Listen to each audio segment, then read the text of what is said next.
Bom dia, alunos do sexto ano. Tudo bem com vocês? Nós vamos dar sequência à nossa aula e a gente vai falar sobre a Grécia Antiga. Lembrando que no bimestre passado, né, na verdade nesse bimestre mesmo, no livro 2, a gente falou sobre Grécia, sobre Roma. Tem uma aula gravada a respeito de Grécia e Roma. Se vocês tiverem alguma dúvida, ali a gente explica a origem da Grécia. E hoje a gente vai falar um pouco das polis, né, da cidade grega, da cidade-estado, embora a gente já tenha trabalhado esse assunto também.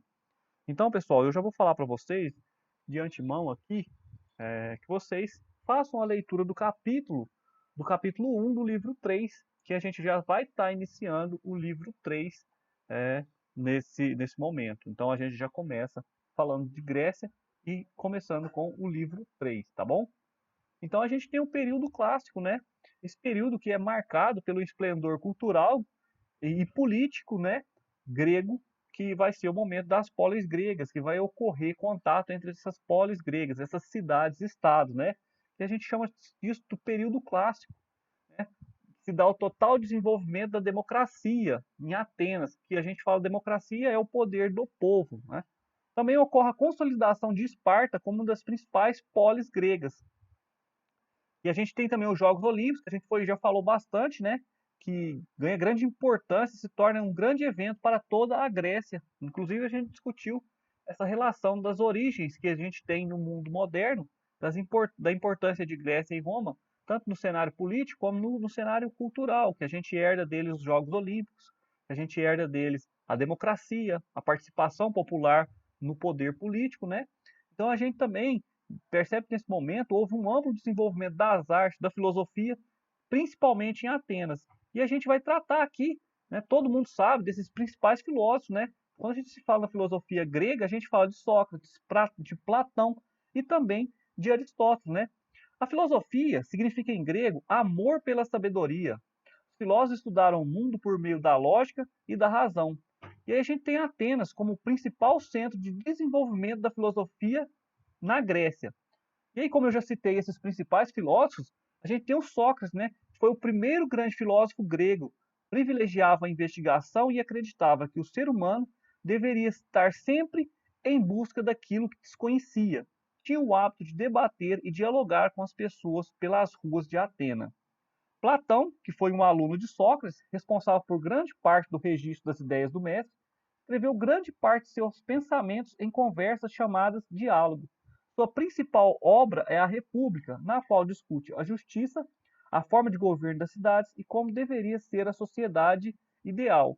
Aqui a gente tem que dizer que, embora o Sócrates seja o principal, o primeiro e um dos grandes filósofos da Grécia Antiga, ele próprio não deixou nenhum registro daquilo que ele produziu intelectualmente. Então, aquilo que se produziu a respeito do Sócrates foi escrito por Platão, seu aluno, né?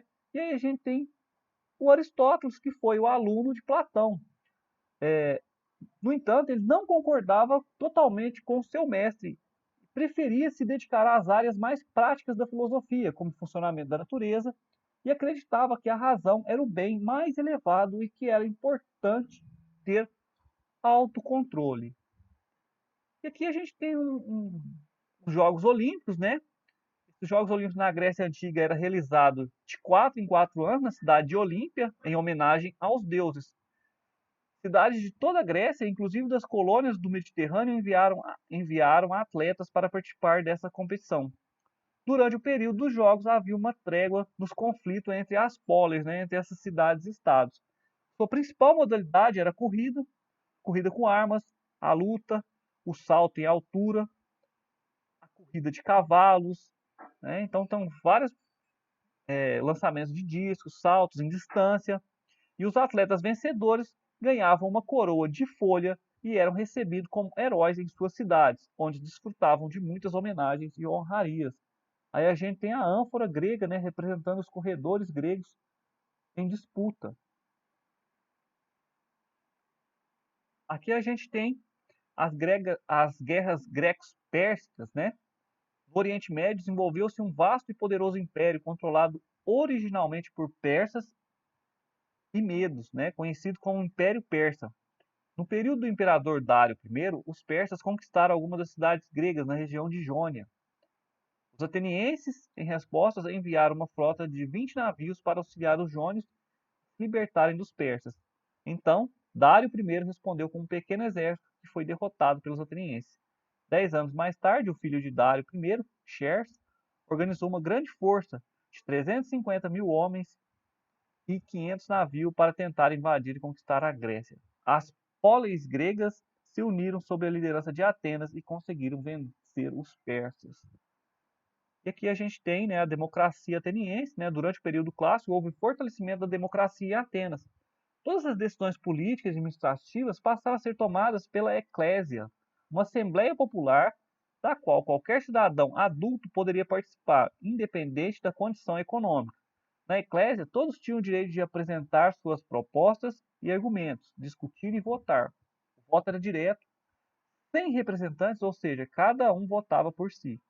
Além da eclésia, existia a bulé, um conselho de 500 magistrados escolhidos por sorteio, que tinham funções administrativas, e também existia a estratégia, um órgão composto por 10 generais escolhido pela eclésia, que tinha como função garantir a aplicação das leis, a segurança da cidade e o controle do exército. Apesar dos instrumentos democráticos, a aristocracia continuou a dominar a vida política ateniense, pois entre eles encontravam os principais generais e líderes das eclésias, né? E aqui também há de se falar também que, embora ali fala que todos poderiam participar, independente da questão econômica, tem os excluídos da democracia ateniense. A democracia em Atenas ampliou o poder político da população, mas não abrangia todos os habitantes das cidades. Então, mulheres, escravos e estrangeiros eram excluídos. Os escravos eram considerados essenciais para a democracia, já que faziam todas as atividades braçais, consideradas pelos gregos como humilhantes, permitindo que os cidadãos se dedicassem à cultura e à política. Os estrangeiros, mesmo sendo parte significativa da população, não tinham direitos políticos. E já as mulheres em Atenas tinham um papel extremamente submisso em relação aos homens, estando sempre sob a tutela e obediência dos pais ou maridos. As mulheres tinham como tarefa o cuidado da casa, dos maridos e da família. Estavam confinadas a alguns aposentos da casa.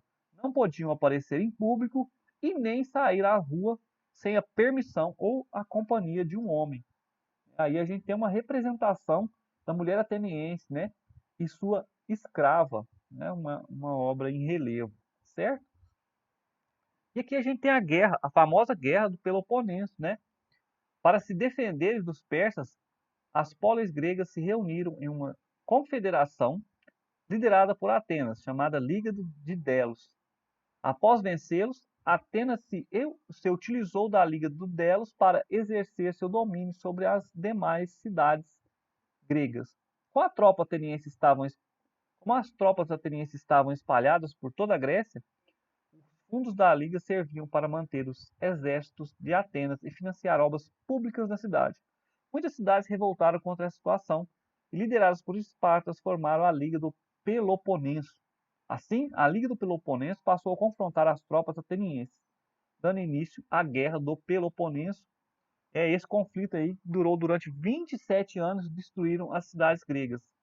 Ao fim da Grécia, com a derrota dos atenienses, Esparta dissolveu a Liga de Delos e assumiu o governo em diversas cidades que estavam destruídas e substituiu a democracia por um governo oligárquico controlado por espartanos, né?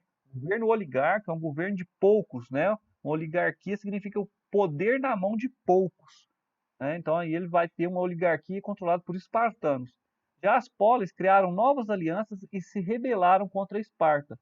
Isso permitiu que Tebas, antiga aliada de Esparta, se tornasse poderosa e temida.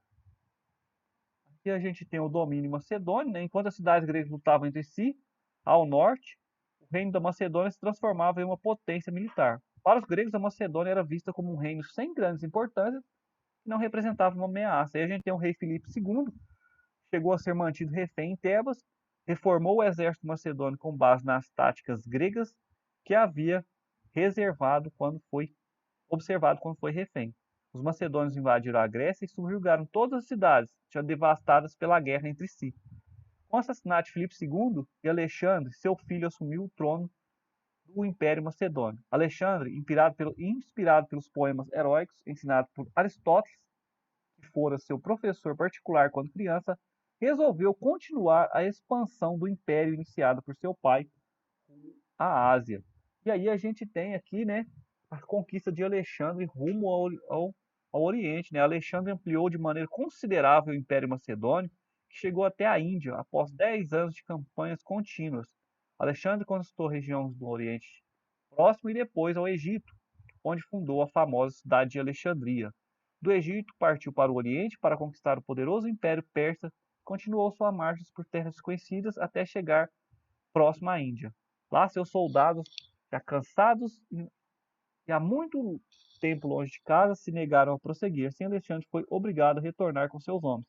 Alexandre promoveu uma grande interação cultural entre o Oriente e o Ocidente, levando cultura grega a outros povos, incorporando a ela elementos das culturas orientais, criando o que chamamos de helenismo. Após sua morte, o império se dissolveu, mas a cultura criada durante o período continuou a influenciar todo o Mediterrâneo e o Oriente Médio. E aí, por fim, né, pessoal, a gente tem aqui a cultura helenística, né? O império formado por Alexandre e a cultura grega foi propagada para todo o Oriente. Muitas cidades que foram fundadas no modelo grego possuíram templos, ginásios, teatros, escolas construídos com base em sua arquitetura. Muitos gregos e macedônios migraram para essas novas cidades e acrescentaram muitas culturas do Oriente. A cidade mais famosa fundada nesse período foi Alexandria, no Egito, que foi o centro da cultura helênica durante muito tempo, abrigando filósofos, artistas, poetas, músicos e matemáticos de muitas regiões. Né? Em Alexandria ficava a maior biblioteca do mundo antigo e também um farol com mais de 100 metros de altura, considerado uma das 7 maravilhas do mundo. O grego foi difundido por todo o Mediterrâneo e parte do Oriente, estimulando amplamente a produção cultural, pois era uma língua compreendida por muitos povos. Por fim, pessoal, a gente tem essa parte da história, né, onde tem o Alexandre o Grande, né, período de conquista e de difundir a cultura greco-romana, greco, né, na verdade a cultura grega, e essa troca cultural vai surgir aí, que vai ampliar essa propagação da cultura, né, que vai chegar até os dias de hoje. Então, pessoal, logo em seguida, eu quero que vocês façam os exercícios da página 425, que é o jogo rápido, e também façam os exercícios que estão ao final desse capítulo, que são os exercícios da página 434, 435 e 436. O exercício número 4 da página 436, ele é um exercício para vocês fazerem com resposta pessoal. Então, nos vemos às 10 horas para a gente corrigir esses exercícios. Bons estudos a todos.